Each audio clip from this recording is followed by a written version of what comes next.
Jesus didn't have a problem with people that's in the streets.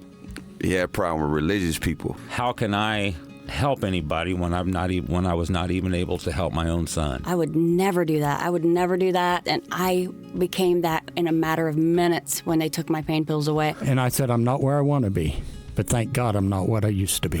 This is Faith in Your Recovery. I am Randy Davis. Welcome to the battle. Hey, welcome to this episode of Faith in Your Recovery. It's going to be something a little different, but I'm excited about that. For over 100 episodes, this is like 104 or 105. Our Faith in Your Recovery podcast has taken great pride in staying on subject and not getting outside our focus. And that focus boils down to all things recovery. You may think here at the start this isn't going to fit. Hang in there a little longer and you'll see how it does, because it parallels what our friends and family and loved ones go through with their addiction, and so many of us deal with these kind of things. Our guest today, Donna Franklin from San Antonio, Texas. She didn't come to us with a background as far as recovery from drugs or alcohol addiction. No, she's recovering from something just as severe, neglect and abandonment. But she's done it in high style, and you're going to hear about that here in just a little while. So, Donna, welcome to Faith in Your Recovery.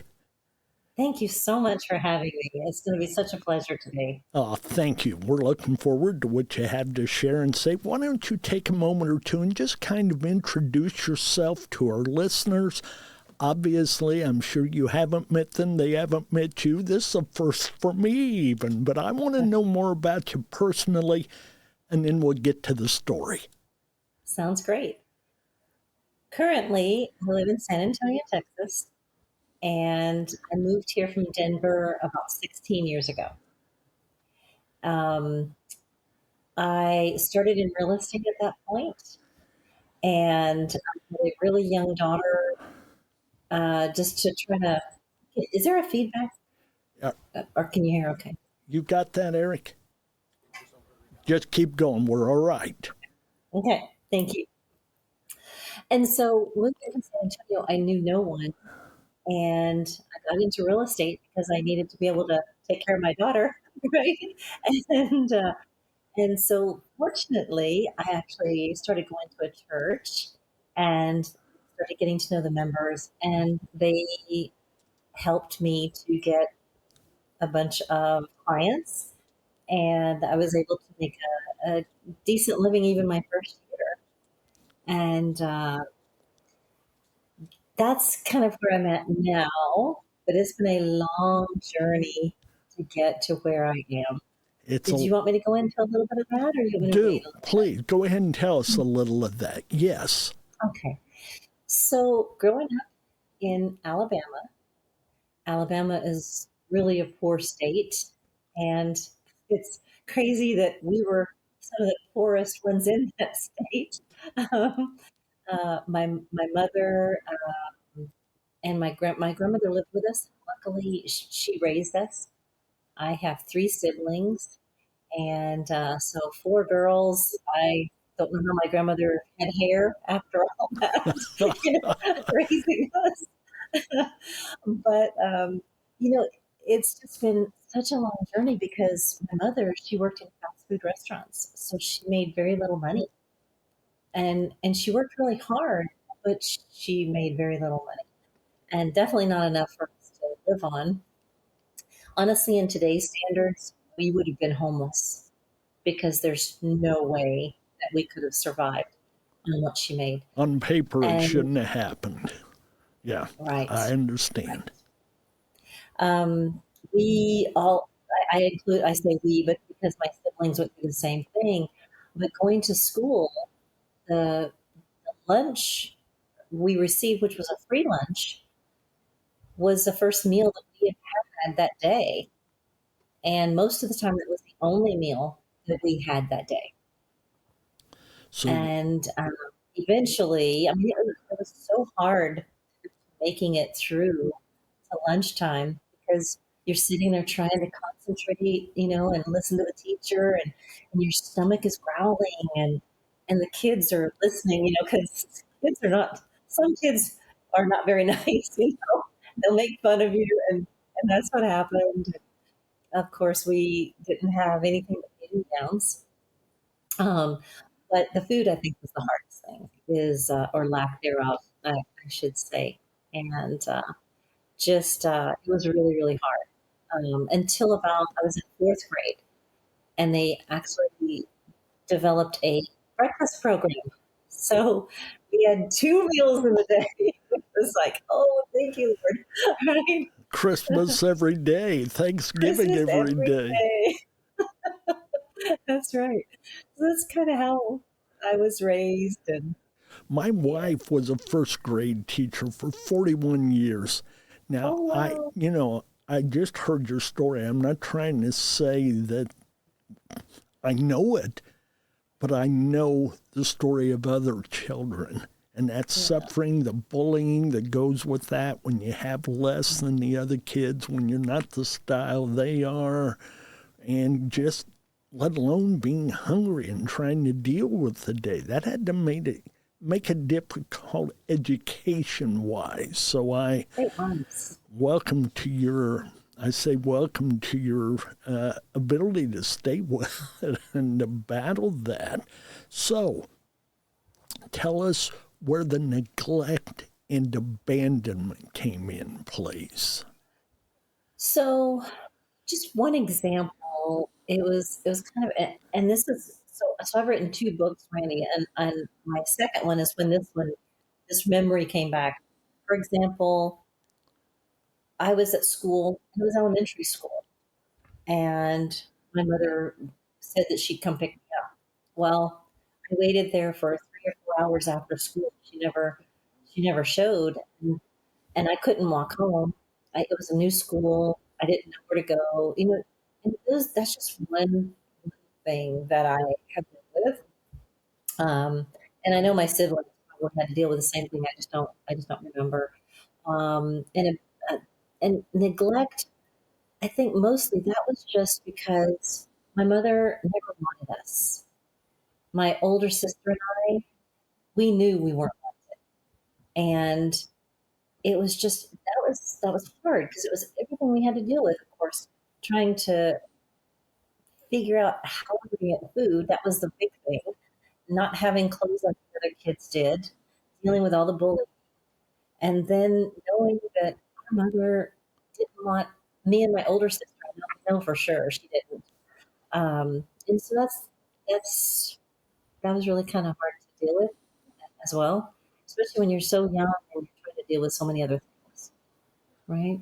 So was there ever a dad on the scene that you recall? Because I haven't heard you mention a male figure. There was one, my youngest sister's father. He actually moved us away from Alabama for a short time. We moved to Georgia, and when we got there, of course, it was just a really bad situation. We could hear my mother fighting with him.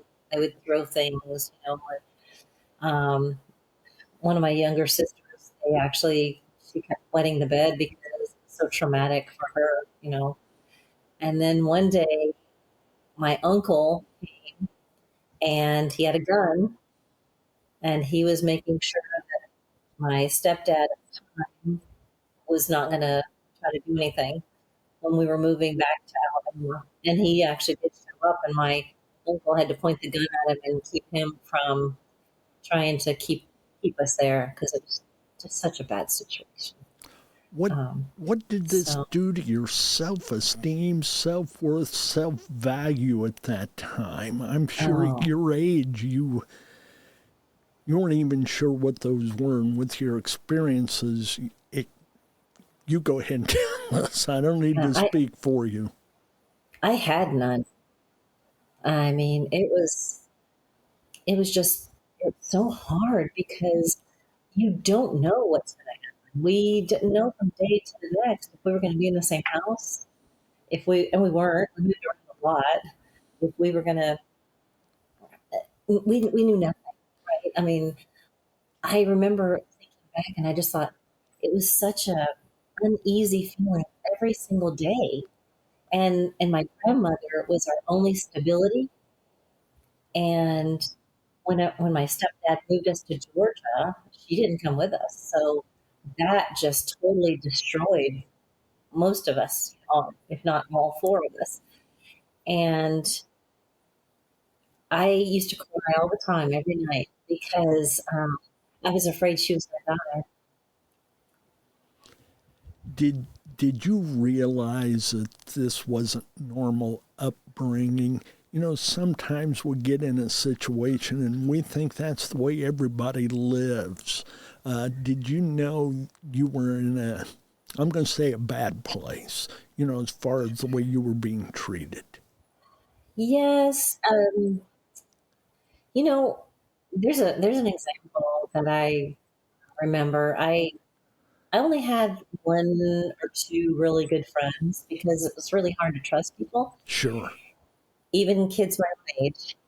And one of my friends, I knew we were going to have food that night. This was so rare. And I invited her to spend the night. And she came over and we had a great time. We played and had a wonderful time. And then dinner time came. My grandmother brought out biscuits and gravy. I was so excited to have food, right? And we all sat down and she looked at the food, my friend Cindy, she looked at the food and she looked at me and she said, "This is all we're having." It broke my heart at first. And then I was like, oh my gosh, that was one of the first realizations that, wow, there's other people have so much more than what we did, right? At that point. And so I was just like, and you know what? She actually called her parents. She did not want to eat. She did not want to stay. She called her parents and they came and picked her up, but she never spent the night. And I lost a friend that day. Did she not want to stay because she was so uncomfortable, do you believe, or was it so she wasn't eating your food? I think she wanted, that's a good question. I think that she was so not used to having just that food, right? I think she was used to having meat and potatoes and Sure. veggies and all those other things. Whereas we were just we just had something to eat. And for them it was planned. We had a lot more than we did obviously. So So, how old were you when you realized there was a better way and you wanted to seek that better way? And what was that lights on moment? And how did you get started in the positive direction where you are today? that's a great question. So I don't know how I knew, except for I think it was from God. But at 8 years old, I remember thinking, I am not living and staying in Alabama. I will be gone. And then that was the first time I remember. And then the second time was when I was 18 and I had been working for 2 years. I started working when I was in high school at 16 as soon as I could. What was the I job? the job was at a shoe store. Okay. Okay. And it's interesting because they wanted me to work at a fast food restaurant. And I said, no. It was through a program called DECA. And we could go to school half day and work half I day. remember that You program. remember that? Yes. Yes.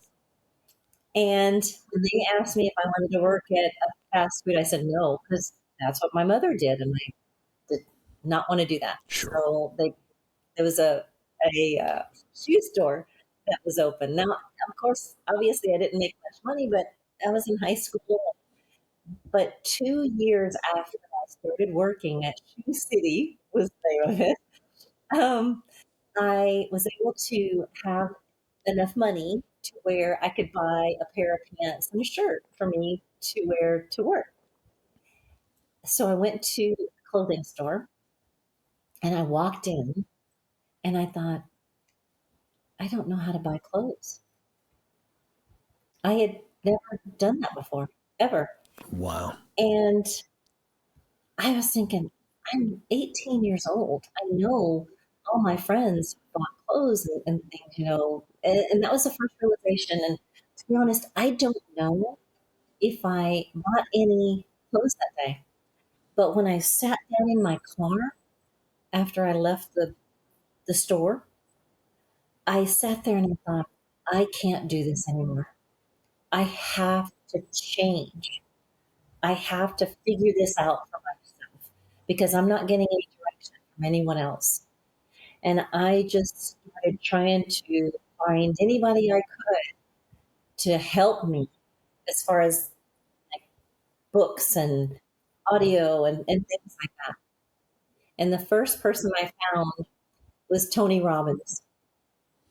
And he just spoke to me because he was like, you know what? I mean, you can do this. You are better than this. You can get through whatever you need to, and you can have a better life. And that's when I was like, you're right. But now it was a long journey.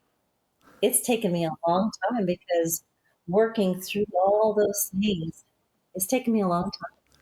But I'm That's in a recovery. good place. Recovery is every day of your life to your last breath. Whether it is an addiction to drugs or it's past trauma, recovery is a journey, not a destination. You know that as well as anybody. Yeah, and you're obviously telling us of that journey. So what do you consider having been your first break? Your first, here's a chance for me to move toward who I want to be. I love that. To get me going, another church member, as a matter of fact, helped me to get on working for civil service.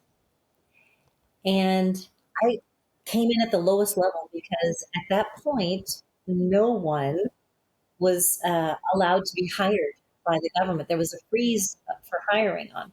So I was hired as a GS1. That's the lowest level you can get. Yes. But I was right out of high school, and I was able to get on working temporary. Well, the job that I got was supposed to be a one GS1 to a GS3 in 3 years, but I got the GS3 in like 6 months because I worked my tail off.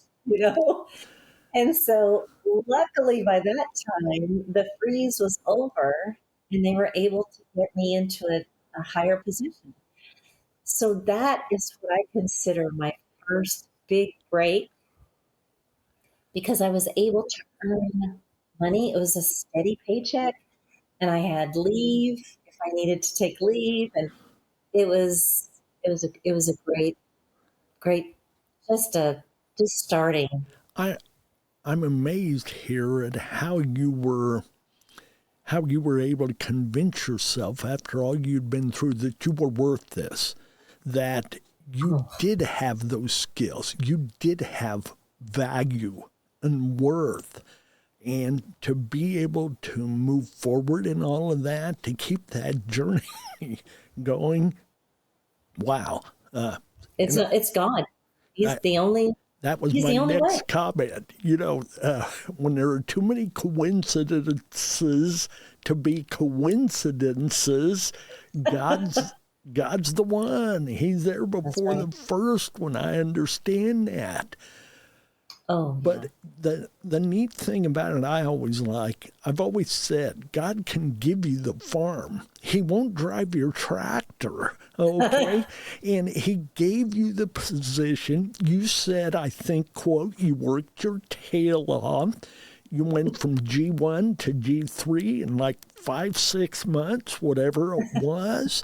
yes. And I'm sure God, he respected your heart. He knew what you'd been asking for. You were serious about it. And if he'd keep opening the door, you'd keep walking through it. I hope this doesn't sound too critical, but what did you have to lose after what you came from? Right. Going back to nothing just meant another start. And you had been there long enough that you weren't going to let that happen. So, okay, lead us on from there, please. The next step, whatever that looked like. So the next step, that was my first job, and that was in Alabama. Okay. It was Anniston, Alabama. That's close to my where I was raised. And the second job that I really got, that was a big break, because I moved up jobs, but just the next big step was I moved to Denver, Colorado. That was huge for me because it was working at this very large, well, it was at Lowry Air Force Base. And I started working at the finance center there. And I was able to move up really quickly, made it up to the GS-12, just doing a variety of jobs. How long? And How long did that take, basically, to move? it took me 12 years. That is quick. Yeah. Okay. But I have to tell you, Sure. People call it imposter syndrome right now. I'd never heard that term until about 2 years ago. But honestly, I felt like I was an imposter every day of my life, because I was raised and I thought, should I really be here? Even though I knew I was working really hard and just trying so much. It was interesting because I was trying to fake it, and not let anybody see. But I was scared to death, and I didn't know if I deserved it. Do any of us? Do we deserve what God gives us? I don't think so, but No. he doesn't give that a second thought. If it was by what we deserve, I know I wouldn't be where I'm at today, okay? So I respect that imposter syndrome, and I've probably been guilty of it. I've always said I wanted to be in water deeper than my head, to where I had to be swimming all the time to stay where I could breathe. And God's given me those challenges. It sounds like you've been there, and I've proved, at least for the moment, I could do it, but I couldn't do it without him. I recognize that. I realize that. But once again, the work is ours. The gift he gives us, but the work is ours. And I love that. Well, it's perfect. So, I love that. Good. So what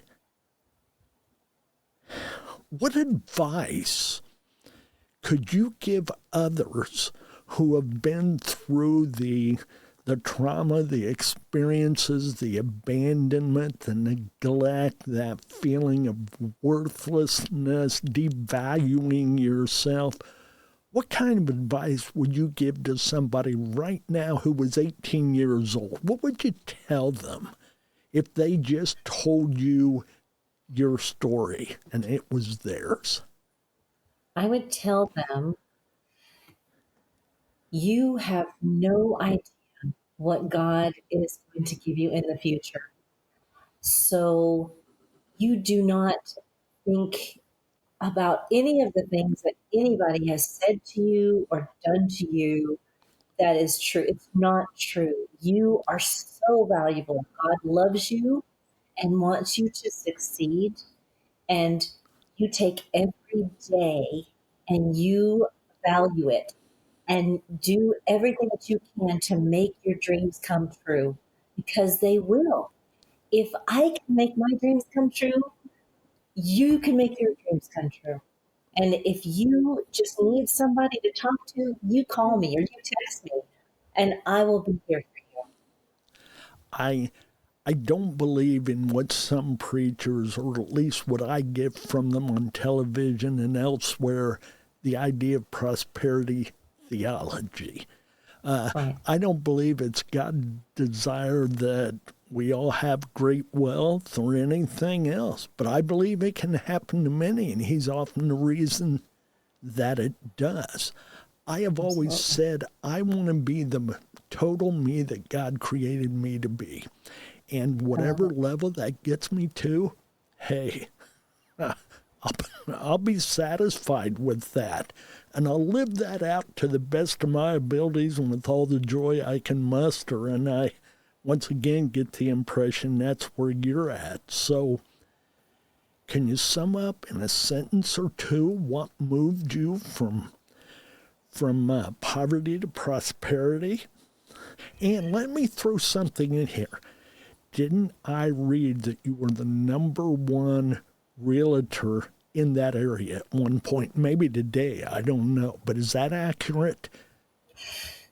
So, not the #1, Okay. but I'm in the top 1% of the real estate agents here. Well, There's a lot of realtors in San Antonio, but no, I've had great success. And thank you so much for I that. just want people to recognize from where you were, where you are. And I don't say that for purposes of the wealth that's created with it. I say it for the person that you've become to get you there. Right. Yeah. Yeah. Yes. So, go ahead with that, please. You know, there's something that just came to mind, if you don't mind. Sure. I truly feel like I had to go through all the things I went through as a child in order to help others now. And a few years ago, about 5 or 6 years ago, I created a program at one of the schools here that I provide the funds to the school, and the counselor goes and gets all the food. We bought backpacks. So all the kids in that particular school district, they come in, they pack their backpacks on a Thursday. If they have siblings, they pack more food. And they get to take that home for the weekend so that they aren't hungry on the weekends. That probably wouldn't have happened if I didn't know what that's like to go through. You wouldn't have had the same sensitivity to it, would you? No. But you know what it's No. like to truly wonder about the next meal. Yes, for sure. Yeah. Absolutely. Yeah. Wow. So I just feel grateful for my past so that I could actually help the kids now. That's the power of recovery. Whether we're talking somebody out of addiction who ends up getting their, peer coaching license or something of that nature, because I've been there. I know what it's like. I want to help you out of there. You're at that point. You were hungry. You don't want to see other kids hungry. You know what Exactly. it did to your self-worth and people's interpretation of who Donna was and her Right. family and whatnot. But you've moved well beyond that. So, yeah. How do you... Now, also, I'm sorry. No, go ahead, please. So this is not to brag. I coming from where I came from, I would never have believed that I was able to get to this point. But I have a #1 best-selling book, Wow. and it just made #1 nationally and internationally. I'm getting chills hearing that. I'm so excited. What's the name of that book? Okay, if I can, I'm afraid to say the word because some people don't want me to say it, but it's called Developing Your Ass Mindset, but it has A and then it has 2 asterisks. Okay. But that's what it is. And every penny of those book sales, go to help feed the kids. And it has been such a joy to be able to have that extra income. That's another reason to feel the excitement of it being #1, because every book that's sold feeds another child for a given period, et cetera, et Yes. cetera. And that snowballs and allows me to participate in that. How is that book available? How would we get that? So there's 2 ways. It's on my website, and that's DonnaFranklinSpeaker.com. Say that Or- again, please. Oh, Donna Franklin Speaker, all one word, .com, Okay. or it's available on Amazon. And I'm not sure why, but through Amazon, they have to go through some steps. So you have to go into like books, and you have to put my name in there. So it's a little couple of extra steps, but because it doesn't just come up like that. Sure. But either way, it's been so good. What It's made been you such a think blessing. you could write a book? What made you think somebody from your background could write a book? I took Tony Robbins and Dean Graziosi, their partners, and I took a couple of their courses. And the course was about writing a course to sell online. And as I was going through that, I thought, well, a course is great, but something just said, you need to write a book. And do you know my first books, I've written two. The first one was called Ready, Set, Real Estate. And the reason I wrote that book is because I heard that 9 out of 10 real estate agents get out of the business in their first 1 to 3 years because they just can't make it. And I thought, I can help them. I've been where they are. So I wrote as I was writing my first book, I told no one. My boyfriend, he and I worked together. He'd walk past my desk and he'd say, "So what are you working on?" I'd just say, "Oh, just work." I wasn't going to tell anybody because I didn't know if I could do it. I didn't know. So after I wrote it and I gave it to a couple of my friends and my oldest sister and one of my coaches with Dean and Tony, I said, all right, I need some good feedback. And they all gave me some really good feedback. And then I found a publisher for my book and I published it. And I had one of the guys that I know, he actually he created my covers for me. And then I published the book. And that's when I told everybody. And so then that helped me to write my second book, which was it was during COVID. And I saw how everybody's mindset was going in just such a bad direction, and mine was too. And I thought, wait a minute, I've been through this kind of stuff before. We can get out of this. And that's when I wrote Developing Your Kick-Ass Mindset, because I know how to do that. And if I could say this last thing about my book, the reason I have it Developing Your Kick-Ass Mindset is because I actually, a few years back, I got my black belt in Taekwondo. My mother, growing up, I think she was so afraid. She would put fear into us. She'd say, oh, there's a man outside looking into our house. He wants to break in. Just things like that. And I don't think it was malicious by any reason, but I think she was just scared and she wanted she needed somebody else to be afraid of. And so growing up like that, I thought, I can't do this anymore. When I got to be in my 20s, I thought, I have got to figure this out. And when I got to be early 30s, I kept passing by this Taekwondo studio. And I finally one day said, if you don't do it now, you're not ever going to do it. So I went in, and so this is how afraid I was. I went in, and there was so many people there. And I was like, oh, right. And so I spotted the pamphlets. So I go over and I grab one of the pamphlets and tried to get out the door. And this lady in a Taekwondo uniform said, "Can I help you?" I said, "No, thank you." And I ran out the door. Hit and run.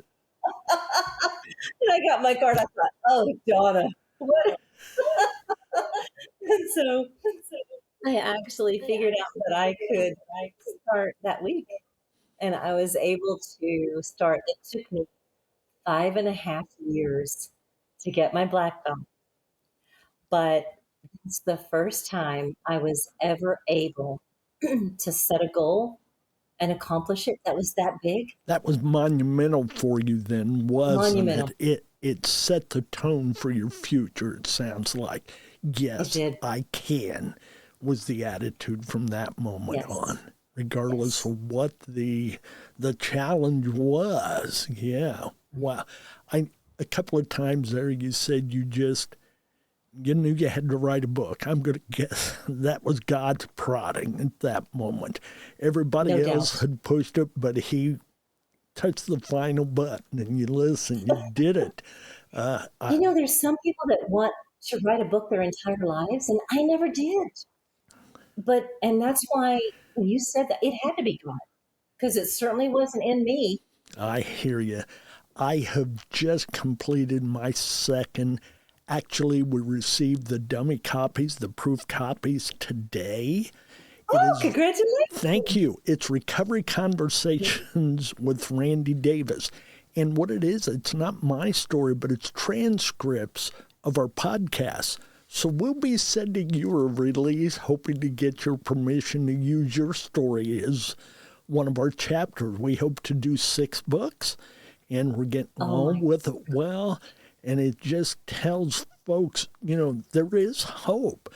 That's the goal in all of this. Don't give up, regardless of how dark it looks, and it can be done. There's a God who cares, and he'll show you a way, a better life, a better way. And we have to have hope. As a human being, that's the thing that helps us to get through whatever we're going through. Hal Lindsey, former author, made a comment. I can't remember the exact quote. We've got so much time without air, so much time without food, so much time without water, we don't have a second without hope. And Exactly. Yeah, it just boils down to that. So So true. what kind of thought would you like to leave our folks with as we get ready to wrap this up here? Oh, it's been such a pleasure. What I'd love to make sure that I leave is, if I can do it, anyone can do it. Coming from where I came from, and I'm sure a lot of your listeners feel the same way, but if they just keep going, just keep a vision in front of them of what they want, then try to find somebody to help them. There are so many people out there that really will help them, that love them and will care about them. Absolutely. I'm of the belief that, there's a lot of people rooting for us with their prayers behind the scenes. When we tap into them and we get together with them, we can conquer the world. And with God by our side, why not? That's right. Thank you. Thank you for your effort. Thank you for the inspiration that you are, for your books, for the work you're doing with the schools. I love that. And thank you. I don't know what God's next step is for you, and obviously you don't know for sure. Isn't that exciting, knowing there's another one, but I don't know what it looks like.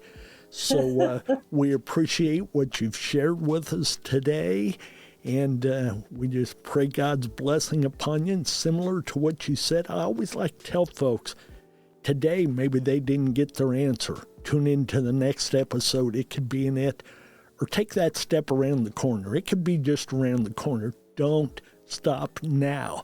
We didn't come this far to only come this far. So God bless. Sure. Take care. Stay in the battle. Amen. Thank you so much. Such a pleasure.